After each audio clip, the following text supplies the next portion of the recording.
Come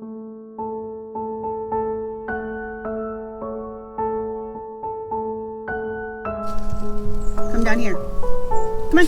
Nope, that's the wrong way.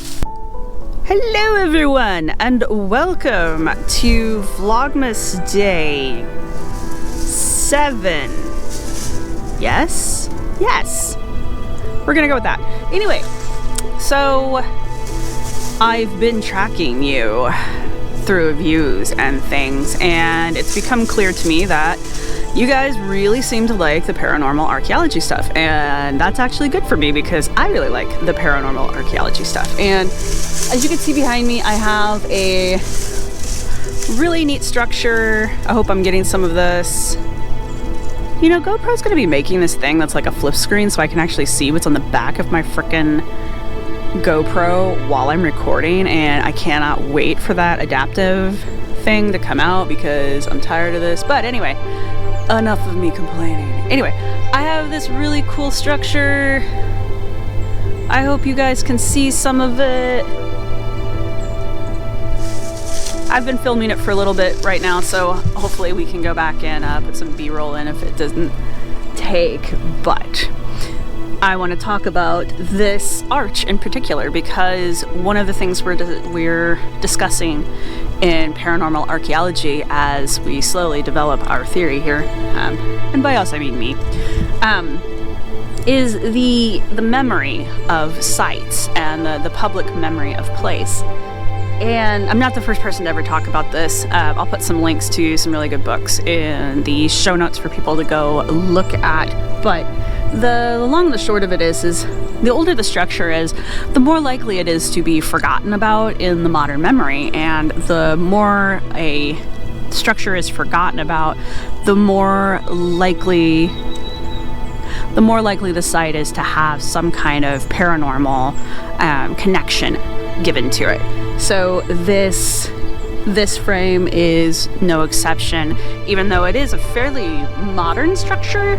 As you can see, this was built, so it's a really swanky Philadelphia structure, and I know that because I'm in Philadelphia. I think it's a utility building, the remnants of a utility building, what's left. But I also think it's part of a larger complex. The really neat thing about this is inside, I don't know if you guys can see so well, but inside there's this nice large squared space that is kind of plateaued off. There's a wall that surrounds the whole thing. Everything in there is decorative, build-wise. It leads out into another set of terraces that have decorative stairs and pillars that lead up to a set of residential areas. And this is just one structure. If we go farther that way, I'll figure out what direction that is. I should have brought a compass. I'm a bad archaeologist. Anyway, there's 2 more structures over that direction. And one of them is a large circular structure. The other one is there's several small square structures. And those are, I think, auxiliary buildings, or maybe the main building and the main water storage space for the water utility. But I also happen to know that in the immediate area here there are several active springs that have at some point been used as public fountains, because again, the remnants of those structures are clearly evident there. So I'm thinking that the whole area was a water utility that was made to be very pretty, because this particular area of Philadelphia has always been a very upscale part of Philadelphia. It was settled by German settlers, and it was basically built to be a place where they could get away from the city back when the city of Philadelphia was roughly the size of a postage stamp, which it is not anymore. But so there's a incredibly, I hope you can hear me over that. So that's the incredibly brief story of the history of the area we're in. Now,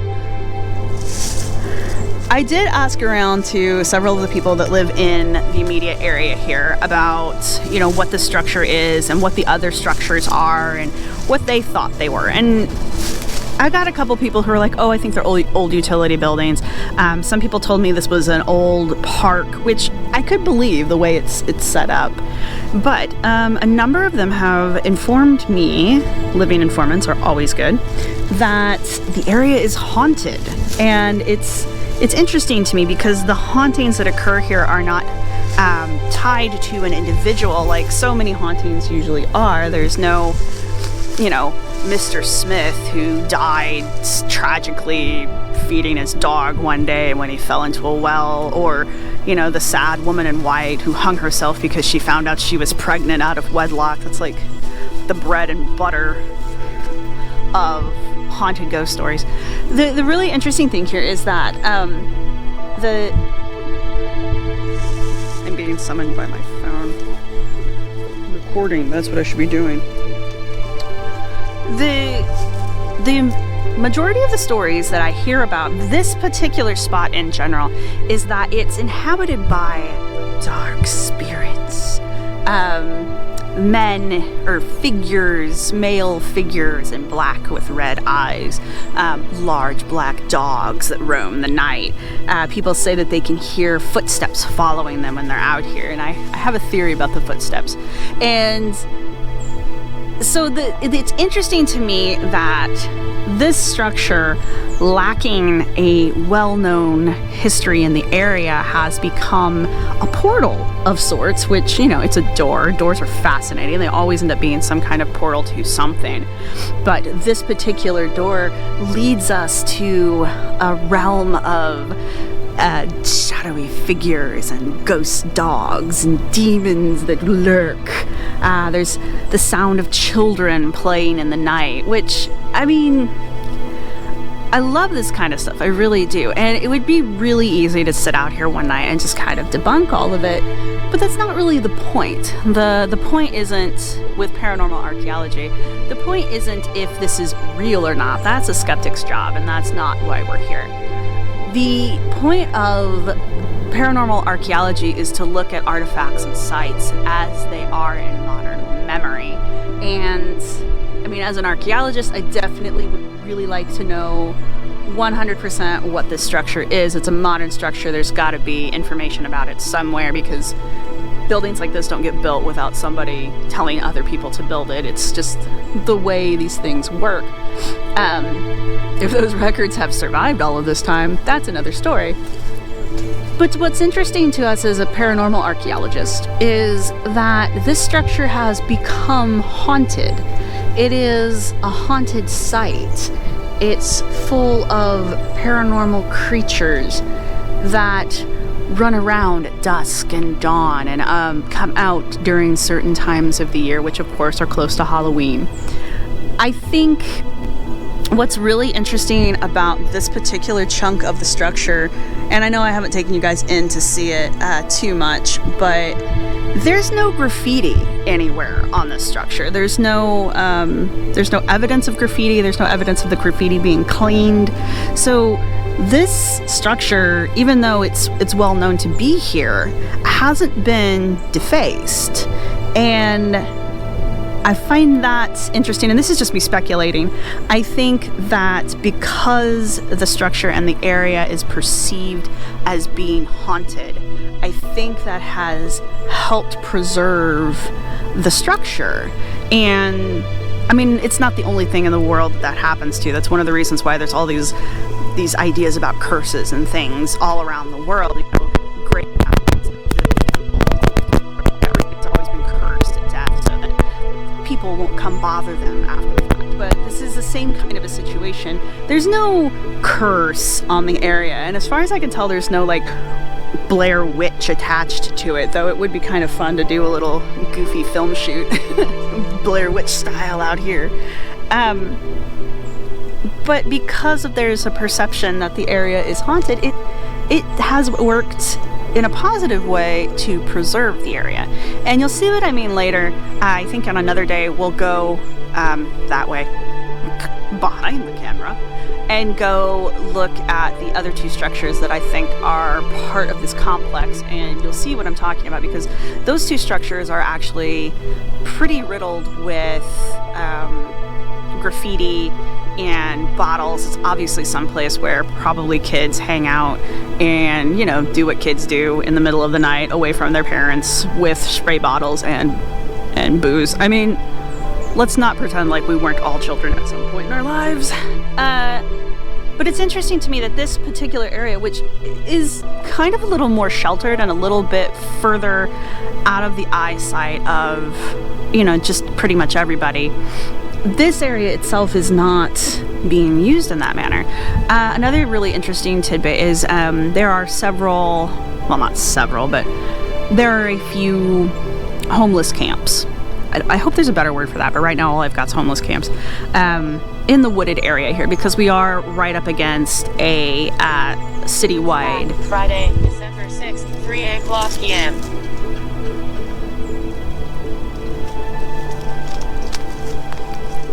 Because we are up against a very large city park.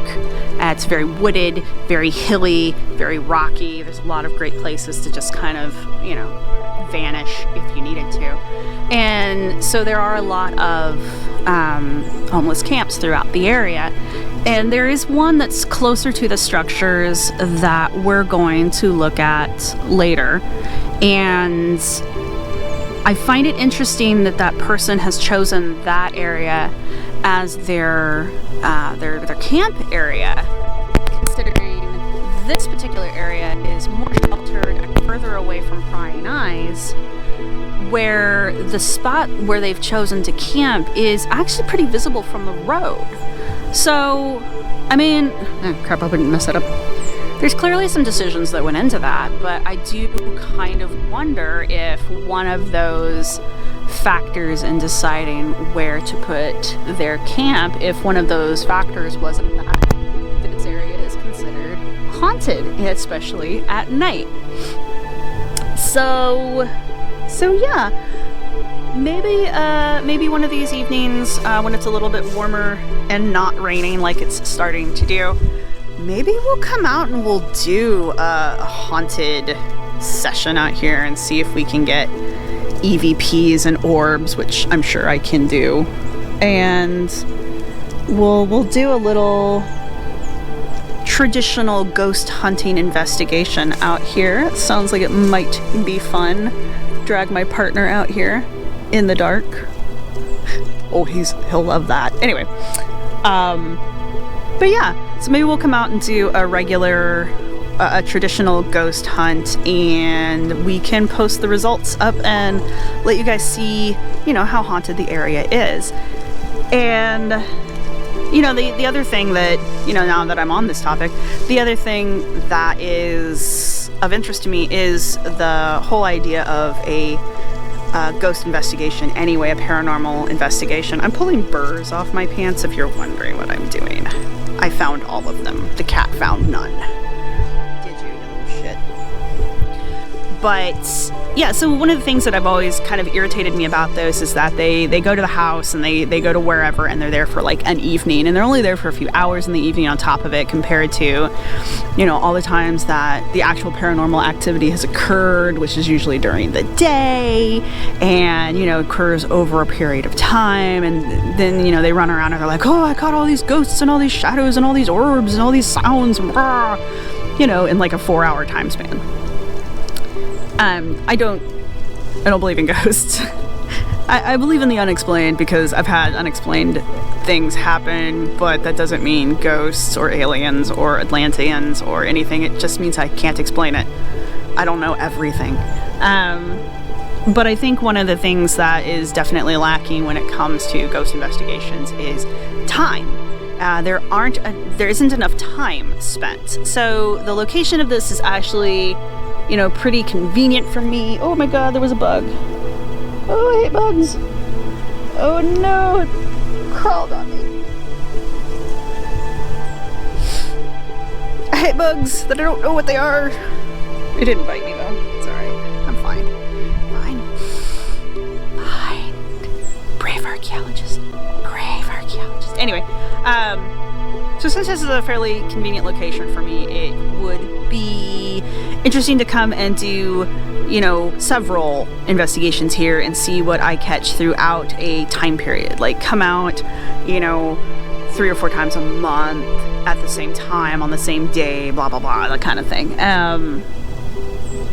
But yeah, haunted locations need to be investigated for more than just, you know, 4 hours once in a lifetime, because you're just not going to get enough information then. So I think now that I've just been talking this whole idea out with you all on this video, I think that's what we're gonna do is, yeah, we're gonna do a little ghost investigation later on in the month. Fortunately in Philadelphia, apparently we don't get snow in December, so we'll probably be able to pull it off this month at some point. Just expect it to be cold AF. And yeah, and I also think that this is actually day 8.